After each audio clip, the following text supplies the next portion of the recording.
Hari ini kita akan belajar tentang strategi posisional dari Anatoly Karpov.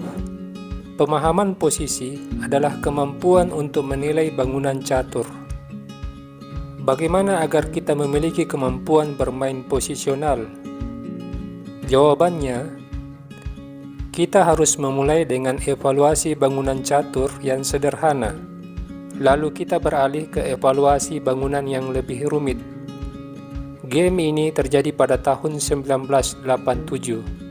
Karpov sebagai hitam dan lawannya kali ini Garry Kasparov membuka permainan dengan C4, E5, kuda C3, kuda F6, kuda F3, kuda C6, pion G3, pembukaan Inggris variasi 4 kuda, gajah B4 menyerang kuda, gajah fianchetto, kedua belah pihak rokade.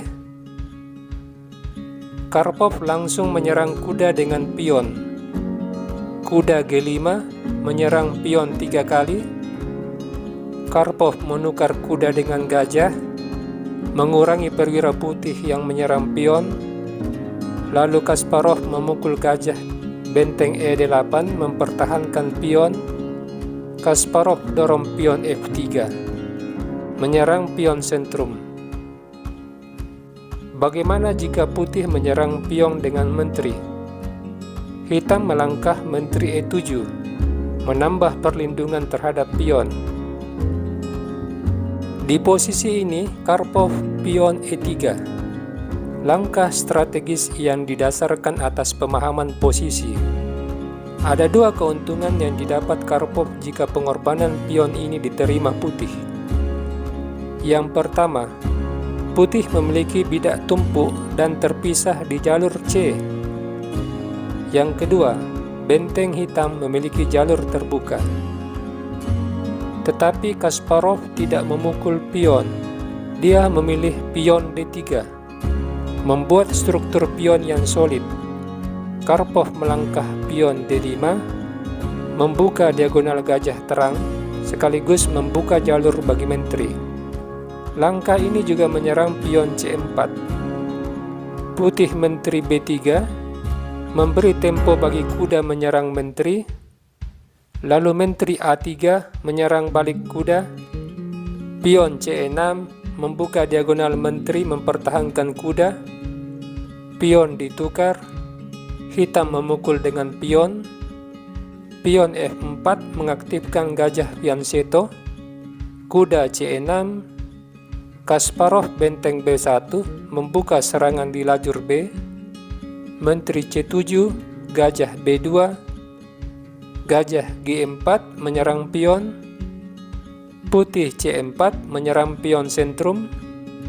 Dan di saat yang sama membuka diagonal gajah gelap. Pion ditukar.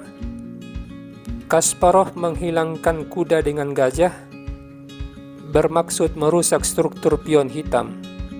Namun setelah pion kali gajah, kuda putih terancam dan harus mengundurkan kudanya, sekaligus menyerang pion F6. Lalu raja menjaga pion, putih memukul pion. Kita sekarang memasuki langkah ke-20. Pada situasi seperti ini, Karpov menunjukkan sebuah langkah yang didasarkan pada strategi posisional. Benteng D8. Jalur D harus segera dikuasai.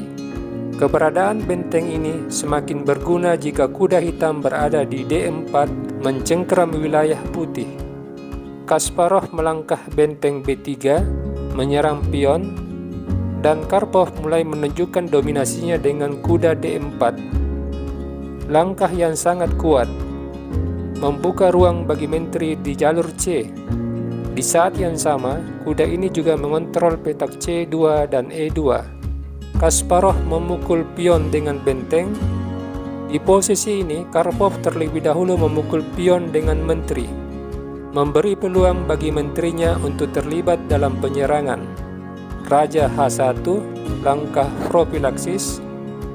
Hitam kuda F5, menyerang benteng sekaligus membuka ruang bagi bentengnya. Benteng diadu, gajah memukul pion, benteng ditukar, benteng kali benteng. Kasparov menyerang gajah dengan benteng, tetapi Karpov dengan cerdik menempatkan bentengnya pada jalur yang sama dengan benteng putih. Langkah ini sekaligus menyerang kuda. Putih menyerang kuda, lalu Karpov pion B5 menutup akses bagi menteri menyerang kuda. Langkah ini juga memberi keuntungan bagi hitam jika permainan memasuki endgame. Kasparov mengundurkan kudanya menyerang menteri. Kita memasuki langkah ke-28. Keberadaan benteng hitam yang melakukan shadowing terhadap benteng lawan memberi keuntungan posisi bagi Karpov. Naluri membunuh Karpov muncul seketika setelah melihat posisi Raja Putih. Dia terlebih dahulu menempatkan menterinya di D3, berpura-pura menyerang kuda. Lalu kuda ini lari ke B3, dan Karpov memanfaatkan shadowing bentengnya dengan gajah F3. Tentu saja benteng hitam ini tidak boleh diambil, sebab menteri F1, skakmat. Oleh karena itu, Kasparov menukar gajah. Menteri kali gajah, Raja G1. Karpov menyederhanakan permainan yang segera mengakhiri perlawanan Kasparov. Benteng pukul benteng, menteri pukul benteng, kuda E3. Kasparov menyerah, sebab ia melihat hitam memiliki ancaman mat di dua petak, yaitu petak G2 dan F1. Apabila Kasparov menteri F2, menteri skak terpaksa menutup, menteri kali menteri skakmat.